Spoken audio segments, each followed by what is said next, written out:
যখন যখন উপরে অভিযান চলছিল আমরা তখন নিচে যখন অপেক্ষা করছিলাম এবং ভেতরে ঢোকার চেষ্টা করতেছিলাম, আপনার এই শৃঙ্খলা বাহিনী আমাদের ভেতরে ঢুকতে দিচ্ছিল না, তারা বারবার বাধা দিচ্ছিল।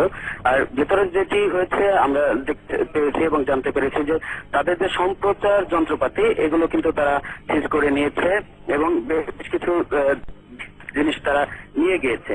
আর গোয়েন্দা কর্মকর্তারা চলে যাওয়ার পর এবং বিটিআরসি কর্মকর্তারা চলে যাওয়ার পর আমরা যখন এর ভেতরে আসি তখন এখানকার প্রধান বার্তা সম্পাদক জিয়াউল হক সুমনের সাথে আমরা কথা বলি। তিনি আমাদের জানান যে 4:15টার দিকে মূলত বিটিআরসি কর্মকর্তারা এখানে দিগন্ত টেলিভিশনের ভেতরে প্রবেশ করেন এবং তারা কোনো ধরনের এদের কোনো কথা না শুনে কোনো ধরনের কাগজপত্র না দিয়ে তারা বলতে চান যে সরকারি উচ্চ মহলের নির্দেশেই মূলত সাময়িকভাবে তারা বন্ধ করে দিচ্ছেন এই দিগন্ত টেলিভিশনের সম্প্রচার কার্যক্রম। আর এখানে দেখা যাচ্ছে যে তারা মূলত এমসিআর, পিসিআর এবং ইনজিস্ট ডিপার্টমেন্টকে তারা সিলগালা করে দিয়েছে এবং বেশ কিছু যন্ত্রপাতি নিয়ে চলে গেছে। এবং জিয়াউল হক সুমন আমাদের যেটি জানিয়েছেন যে এর বিরুদ্ধে তারা মূলত আইনি ব্যবস্থা গ্রহণ করবে।